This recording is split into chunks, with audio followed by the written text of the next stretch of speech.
like a butterfly. Like a butterfly.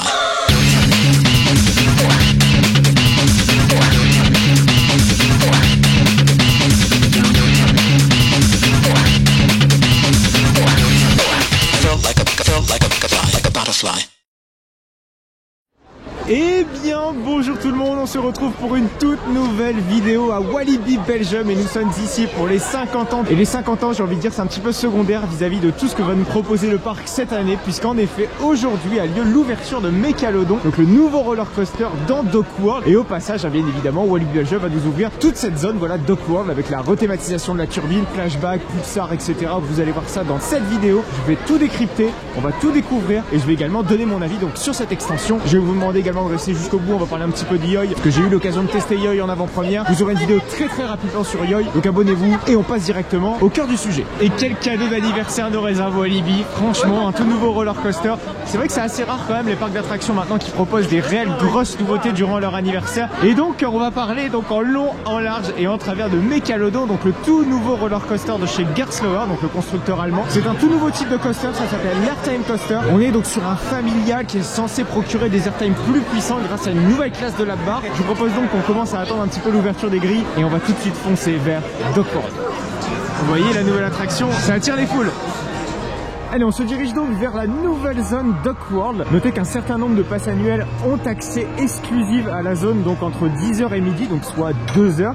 On va voir un petit peu ce que ça va donner, on va juger également la gestion des flux, hein. Vous savez que je suis assez pointu également sur tous ces aspects-là. Et nous aussi, on va pouvoir donc découvrir Mécalodon. Pour cela, il faut traverser donc toute la Raja River et on va donc arriver quasiment au niveau de la turbine pour pouvoir rentrer donc dans cet univers fraîchement rénové. On peut même parler de nouvel univers, hein, carrément. Ça y est, on rentre dans Dock World. Donc comme vous pouvez le voir, il y a tout un amas de visiteurs qui cherchent à pouvoir y rentrer. Donc ça fait partie de la preview pass annuelle. Donc on est côté turbine et là la turbine a quand même bien changé. Avec déjà peut-être une mise en valeur beaucoup plus qualitative en tout cas de l'attraction. Parce que vous le savez, hein, c'est vrai que je vous l'ai suffisamment énoncé. La turbine désormais s'appelle turbine et plus Psyché Underground. Donc on excite en tout cas la thématique Wave Escape.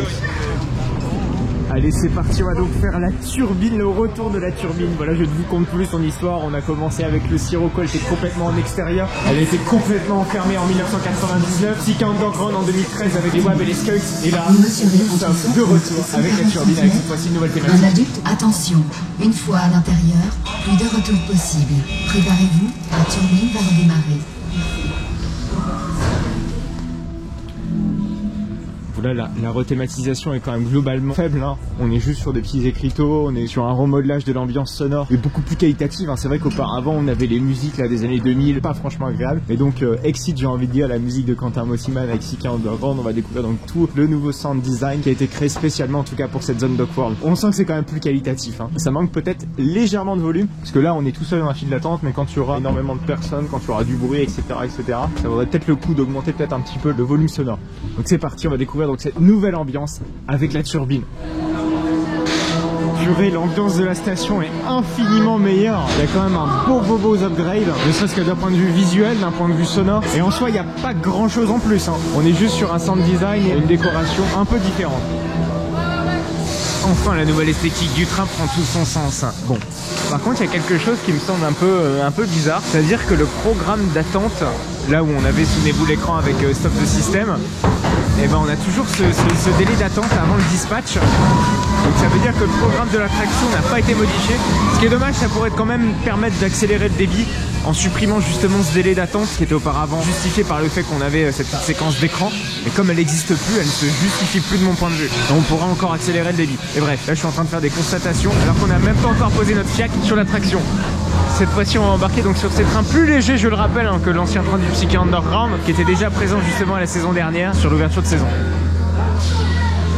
Ça y est, les opérateurs viennent de dispatcher. Et comme vous pouvez le voir, il y a un délai d'attente. C'est ça que je vous disais, que le débit pourrait être accéléré. Si le train partait directement, il faut que les opérateurs appuient sur le bouton. Voilà, là on a une attente presque inutile. Allez, c'est parti. On va donc tester la turbine. Il n'y a pas de décor. Ah oui, c'est faux dans le noir. Ah, il y a encore le monstre. Il y a encore le monstre qui est là.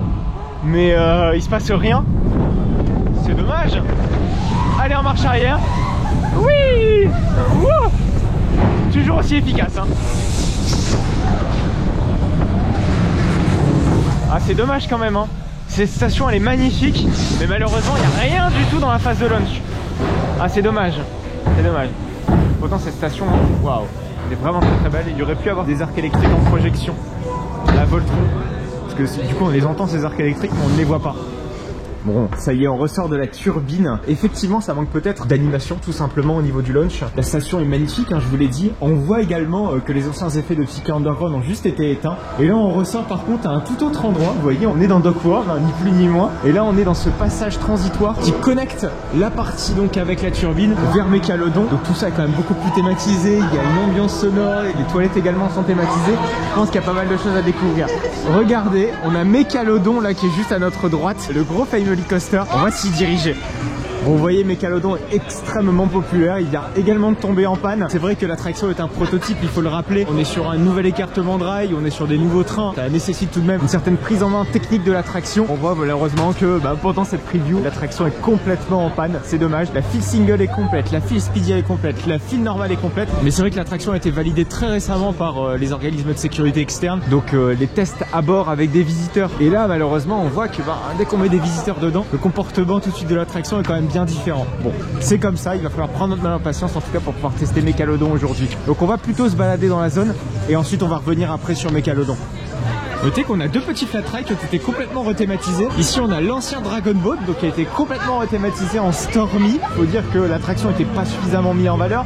Là cette fois-ci c'est vrai qu'avec Mécalodon qui est juste en face, on a une attraction qui est plus sensationnelle en face d'une attraction beaucoup plus familiale, voire même pour les enfants, ce qui est censé légèrement équilibrer la zone. C'est pas la seule attraction qui a reçu une rethématisation. C'est cette attraction, oui auparavant c'est Salsa Fiesta, donc elle a été complètement rethématisée en tous en boîte. Donc cette attraction c'est un petit peu la transition entre la zone Tiki et la zone Dock World. Bon, on va voir si elle sera réellement plus populaire avec le fait qu'on ait Mécalodon derrière, comme elle n'est pas située pile en face.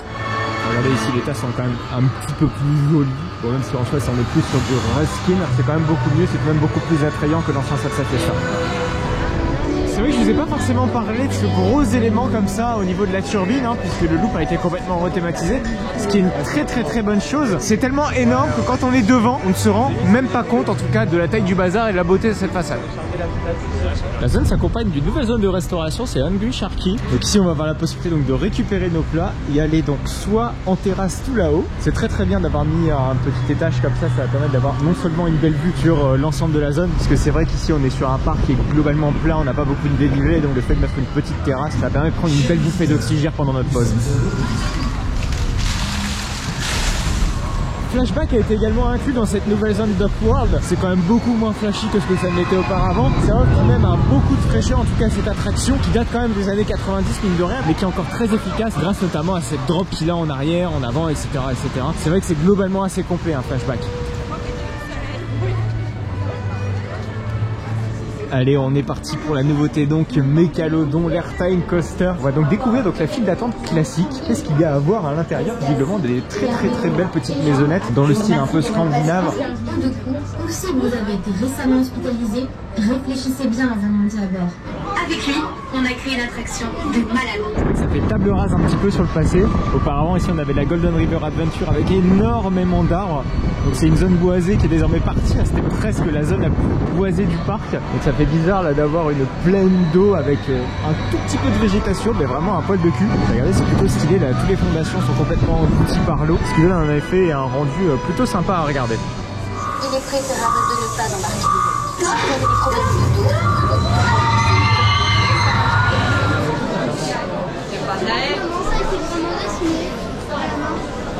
Ça fait quand même beaucoup d'objets. C'est très bien, ça habille énormément la file d'attente. C'est exactement ce qu'il faut.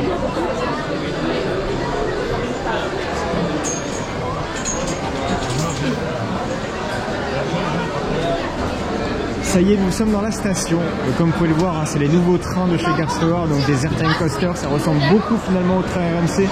Ça permet surtout de réduire un petit peu la taille. Les enfants à partir d'1 mètre peuvent désormais rider Mécalodon. Notez que spécificité assez surprenante, c'est qu'on va devoir laisser notre sac au pied. Surprenant quand même, surtout quand on voit la liberté de mouvement qu'on peut avoir dans ces trains. On n'est pas du tout renfermé, donc le sac peut assez rapidement voler.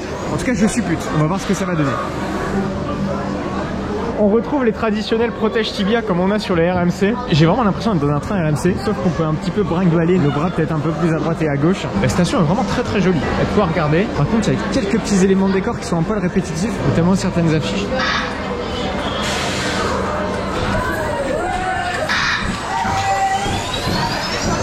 Allez, c'est parti pour notre tout premier tour de Mécalodon.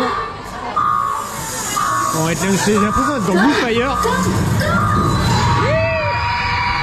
Il y a eu quand même un bon petit kick. Oui, excellent petit kick. Wow. Oui. Wow. Putain, ça a de la vitesse quand même, hein. Allez, second lunch. Oui. Wouhou. On est au niveau de la Golden River Adventure, enfin RIP.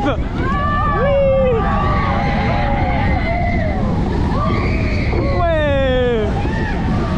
On décolle un petit peu. Wow.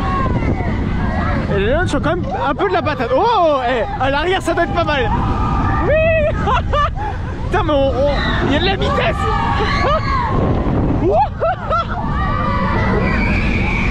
Oui. Mon sac décolle. Non, il est bon. Alors bien sûr on n'est pas sur du gros airtime, quoique à mon avis à l'arrière les derniers airtimes sont assez bons. On commence avec des airtimes globalement sympas, et plus on avance dans le ride et plus on arrive à de très bons airtimes.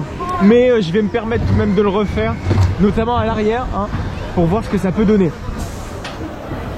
Voilà, ça nous permet d'observer en tout cas la belle technicité en tout cas de ces nouveaux trains. Ces nouveaux trains permettent également d'avoir des launch ASM, hein, chose que ne pouvaient pas faire en tout cas les anciens trains de Gerslauer, notamment ceux de Pegasus Express, hein, quand je parle des anciens trains. Eux pouvaient uniquement avoir des launch à pneus. C'est vrai que pour un Family, certaines bosses de Conda peuvent être moins puissantes que certaines bosses de Mécalodon. J'évoque surtout la fin de Conda, hein, qui à froid, certaines bosses passent beaucoup mieux en tout cas sur Mécalodon, en termes de puissance d'airtime.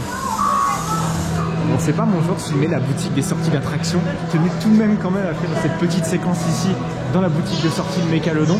Déjà il fait bon, il fait chaud, ce qui signifie que quand on aura donc les Walibi Winter ici, il fera quand même une température assez agréable. Et on a quand même là ici un petit animatronics de Mécalodon qui est ultra stylé. J'aime beaucoup cette boutique. Chose que j'apprécie beaucoup, c'est qu'ils ont quand même fait l'effort de thématiser les voies de garage. C'est vrai que c'était un reproche que je pouvais faire sur nombreux coasters de la CDA, notamment Toutatis, notamment et surtout Conda, hein. On l'avait vu, Conda, on avait vraiment le voie de garage qui était complètement à la brute. Et en soi, celui-ci a été quand même thématisé au minimum, mais c'est largement suffisant. Regardez, on a un revêtement qui a un petit peu un effet rouille et juste une affiche. Et c'est tout. Et c'est suffisant en tout cas pour correctement intégrer le coaster et pour qu'on y voit que du feu. Plutôt cool en tout cas de voir un minimum essayer de planquer votre garage. Bon, on est parti pour faire une deuxième fois à Mécalodon. Comme vous pouvez le voir, le début de l'attraction est vraiment chouette, puisque là où toute la file était pleine durant le passé 22 ce matin, on va à peine attendre 25 minutes, voilà, pas plus en tout cas pour pouvoir faire Mécalodon, ce qui est largement acceptable quand même pour une ouverture d'attraction. Ça prouve que Mécalodon remplit vraiment ce rôle d'attraction capacitaire dont le parc Walibi avait clairement besoin. C'est vrai que Tikiwaka c'est absolument une catastrophe. Le débit de Tikiwaka natif est quand même relativement faible. Il était très souvent plein pendant Halloween justement de ces situations. Donc c'est agréable d'avoir un bon coaster qui est capacitaire. Maintenant on va le tester cette fois-ci à l'arrière, parce que là où on avait quand même de beaux airtime à l'avant, je suis très curieux de voir ce que ça donne justement à des places beaucoup plus à l'arrière. Il y a un délire. Bizarre. Il y a la caméra dedans.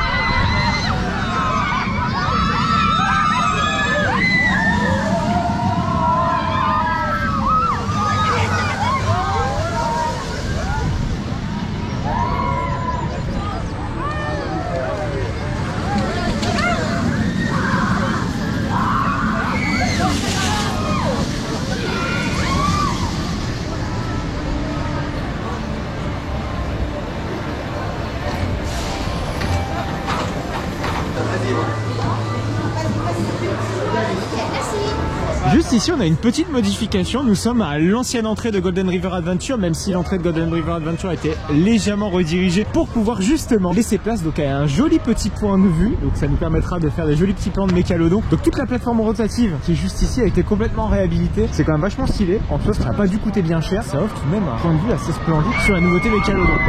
Alors, parlons un peu de mécalodon, de ses sensations proposées en tout cas à bord. C'est vrai que je l'ai refait au dernier rang et pour le coup, c'est quand même beaucoup mieux au dernier rang. On a quand même des airtime qui sont un peu plus puissants, notamment au niveau du premier camelback qui vous traîne bien à l'arrière. À l'arrière, vraiment là, ce double down est super chouette et on décolle bien sur cette bosse là qui est là-haut. Donc dans l'ensemble, comment on se compose le layout? On est vraiment sur un layout qui va très crescendo, où on a vraiment des très chouettes flottings au début, des bons changements de direction, un très beau changement de direction également à ras du sol à la Cheetah Hunt qui reprend un petit peu l'empattement de l'ancienne Golden River Adventure. S'ensuit un très beau launch. Alors les launchs pour le coup sont pas non plus hyper puissants. Par contre, on a un très beau kick sur le tout premier launch à la Batman Gotham City Escape. Bon, bien évidemment, on n'est pas dans la puissance, mais c'est pour vous montrer un petit peu le style de kick qu'on peut avoir. S'ensuit donc un changement de direction, voilà, qui est plus contemplatif, mais qui est légèrement incliné pour avoir un tout petit décollage. Quelques petits changements de direction au ras du sol qui deviennent de plus en plus intenses. Et s'ensuit pour moi ma partie préférée, avec notamment ce dernier launch qui nous permet donc d'atteindre le double down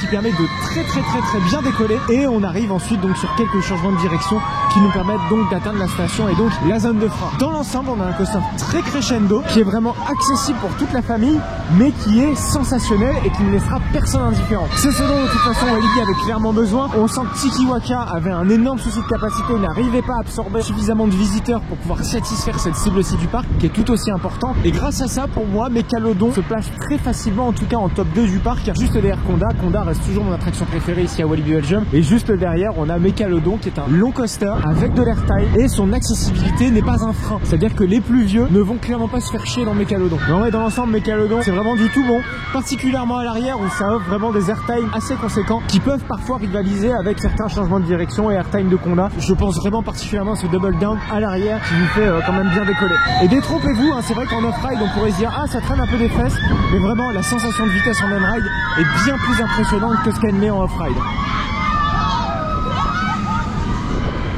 Regardez, pour ces 50 ans, on a une très belle affiche avec l'ensemble des mascottes qui ont été effectives durant ces 50 années d'opération de Walibi Belgium. Bizarrement, on retrouve pas la période Six Flags. Qu'est-ce que c'est que ce bordel? Bon, on a eu un petit changement au niveau du cinéma 4D en dehors de cette grosse affiche. Un autre film à l'affiche, donc regardez, donc c'est Wanted Alive, donc qui n'a rien à voir avec la thématique globale de toute la zone ici. Mais bon, c'est vrai que ça fait partie des zones peut-être les moins agréables de tout le parc. Hein. C'est vrai que maintenant on a un gros contraste entre Dockward, voilà, qui est assez énorme, qui prend beaucoup de place avec de nouveaux standards. Et c'est vrai que quand on revient sur cette zone du loup-garou et même la zone western, c'est vrai que ça fait un petit peu tâche.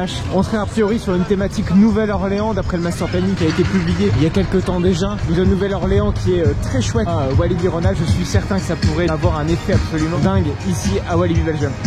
Bilan rapide de cette visite puisque c'était également la réouverture du parc Walibi Belgium. C'est vrai que globalement le parc était plutôt bien fréquenté pour le coup. J'ai eu ce qu'il fallait, une trentaine de minutes à toutes les attractions. Faut dire que moi j'ai pas vu des journées comme ça depuis l'ouverture de Conda. C'est vrai que ça fait plusieurs réouvertures que Walibi Belgium est complètement vide. Aujourd'hui on est sur une fréquentation entre deux. Idéal, absolument rien à reprocher, suffisamment bien fréquenté pour en être agréable et y passer une bonne journée. L'ouverture de Mécalodon a été très compliquée ce matin, vous l'avez vu avec ces nombreuses pannes à répétition. Les équipes du parc ont su remettre l'attraction en fonctionnement pour l'entièreté de la journée. Il n'y a quasiment pas eu d'arrêt majeur. On a même eu des creux à 30 minutes pour Mécalodon, donc plus que raisonnable pour une nouveauté de la saison du parc. Une nouveauté en plus qui s'accompagnait d'une zone thématique entière, qui a ses qualités, qui a ses défauts. Les principaux défauts, je trouve, c'est certains endroits où ce n'est pas complètement terminé. On le sent principalement au niveau du loge de turbine où il n'y a absolument rien à voir. A priori, c'est qu'une question de temps. On devrait sans doute revenir à Walibi Belgium pour pouvoir voir les évolutions vis-à-vis de Dockward. On espère que les investissements vont continuer de se poursuivre, parce que la qualité initiée en tout cas par Walibi Belgium et par même les équipes CDA dans son ensemble sont vraiment très encourageantes. C'est vrai qu'ils avaient mis déjà le standard de qualité assez haut pour Conda, malgré le fait qu'il y a eu quelques bâtiments, notamment la station de Conda, le bloc sanitaire. Le peu qui avait été fait était très joliment fait. Bonjour. Et c'est beau en tout cas tout ça. Hein. Ça c'est beau, parce qu'à là-bas. Là-bas c'est magnifique. Ouais. Bah ouais, mais on s'est pas vu là-bas. Abonnez-vous à Jean-Yves s'il vous plaît les amis. Et pas mentir. Je vous en avais parlé en tout début de cette vidéo, j'ai testé Yoi en avant-première, c'est une excellente attraction. Abonnez-vous abonnez-vous à cette chaîne pour ne pas manquer la vidéo sur Yoy. Mon avis est assez clair sur le sujet. Vous allez voir ça de toute façon dans la vidéo qui lui sera complètement dédiée. N'oubliez pas, abonnez-vous à cette chaîne pour ne plus manquer aucune de mes vidéos. Abonnez-vous également à mon compte Instagram pour voir toutes mes visites dans les parcs d'attractions en direct. Vous avez eu des stories Insta, voilà, pour l'ouverture de Mégalodon, de Yoy. J'ai envie de dire, si vous voulez me suivre assidûment, c'est par là-bas que ça se passe. En attendant, si vous ne l'avez pas vu, je vais donc vous inviter à aller voir la vidéo sur les nouveaux trains de Goudurix au parc Astérix. Des trains qui, comment dire, n'y allons pas parler de la cuillère, sont absolument catastrophiques. Pour découvrir le résultat et surtout toutes mes souffrances que j'ai eues durant cette on-ride, c'est à voir donc dans la vidéo qui va donc apparaître juste à votre droite. Il ne va donc plus que quelques secondes pour pouvoir cliquer et aller voir la vidéo sur Goudurix.